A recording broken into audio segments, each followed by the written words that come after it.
തലശ്ശേരി മൈസൂർ അന്തർ സംസ്ഥാന പാതയിലെ വളവുപാറയിൽ മണ്ണിടിച്ചിൽ ശിരൂർ മണ്ണിടിച്ചിലിന്റെ പശ്ചാത്തലത്തിൽ കനത്ത ജാഗ്രത. പോലീസും ഫയർഫോഴ്സും സ്ഥലത്തെത്തി ഗതാഗതം വഴിതിരിച്ചുവിട്ടേക്കും. നിഖിൽ ചേരുന്ന വിവരങ്ങളുമായി. നിഖിൽ, ഈ ദൃശ്യങ്ങളിൽ വലിയ തരത്തിലുള്ള മണ്ണിടിച്ചിൽ തന്നെ ഒരു കുന്നിടിഞ്ഞ് വീഴുന്ന പോലെ മനസ്സിലാകുന്ന വിവരങ്ങൾ. കൂട്ടുപുഴ ചെക്ക് പോസ്റ്റിൽ നിന്ന് കേരള ഭാഗത്തേക്ക് 500 മീറ്റർ മാത്രം മാറിയുള്ള വളവുപാറ കുന്നാണ് ഇപ്പോൾ ഇത്തരത്തിൽ ഇടിഞ്ഞു വീണുകൊണ്ടിരിക്കുന്നത്. പ്രദേശത്ത് മഴ തുടരുന്നു എന്നാണ് മനസ്സിലാക്കാൻ സാധിക്കുന്നത്. ഏറ്റവും പ്രധാനപ്പെട്ട കാര്യം, ഈ വലിയ ഉയരത്തിലുള്ള കുന്നാണ്.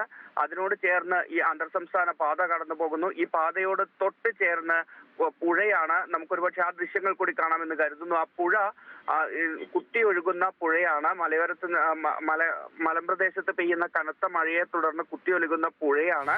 അപ്പോൾ ഈ സാഹചര്യം എല്ലാം പരിഗണിച്ചുകൊണ്ട് വലിയ ജാഗ്രത തന്നെയാണ് അവിടെ ഇപ്പോൾ പോലീസും ഫയർഫോഴ്സും ചേർന്ന് സ്വീകരിച്ചിരിക്കുന്നത്. കൂട്ടുപുഴയിൽ നിന്ന് വാഹനങ്ങൾ പൂർണ്ണമായും വഴിതിരിച്ചു വിട്ട് ഈ വളവുപാറ വഴി കടന്നു പോകാത്ത തരത്തിൽ ഗതാഗതം ക്രമീകരിക്കാനുള്ള നീക്കം അവിടെ ഇപ്പോൾ പോലീസ് നടത്തിക്കൊണ്ടിരിക്കുകയാണ്.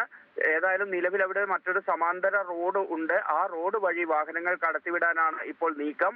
ഈ മഴ ശക്തമായി തുടരുന്നതിനാൽ തന്നെ ഇനിയും ആ കുന്ന് കൂടുതലായി ഇടിയാനുള്ള സാധ്യതയുണ്ട്. നമുക്ക് ലഭിച്ച ആ ദൃശ്യങ്ങൾ തന്നെ ആ കുന്ന് ഇടിഞ്ഞു വീഴുന്നതിന്റെ ദൃശ്യങ്ങളാണത്. ഇത്തരത്തിൽ മണ്ണിടിഞ്ഞുകൊണ്ടിരിക്കുന്നു അവിടെ ഇപ്പോഴും എന്നുള്ളത് കൊണ്ട് തന്നെ ഗതാഗതം പൂർണ്ണമായി തടഞ്ഞേക്കുമെന്നാണ് നമുക്ക് മനസ്സിലാക്കാൻ സാധിക്കുന്നത്. മറ്റൊരു വഴിയിലൂടെ വാഹനങ്ങൾ കടത്തിവിടും. ഏതായാലും വലിയൊരു അപകട ഭീഷണി അവിടെ നിലനിൽക്കുന്നു. അതിനാൽ തന്നെ ഫയർഫോഴ്സ് ഉൾപ്പെടെ സംവിധാനങ്ങളെല്ലാം ആ പ്രദേശത്ത് സജ്ജമാക്കിയിട്ടുണ്ട്. ശരി നിഖിൽ, തലശ്ശേരി മൈസൂർ അന്തർ സംസ്ഥാന പാതയിലെ വളവുപാറയിലാണ് വലിയൊരു മണ്ണിടിച്ചിൽ. ശിരൂർ ദുരന്തത്തിന്റെ പശ്ചാത്തലത്തിൽ കനത്ത ജാഗ്രതയാണ്. മാത്രമല്ല, ഈ പ്രദേശത്ത് മഴ നിലനിൽക്കുന്നുണ്ട്.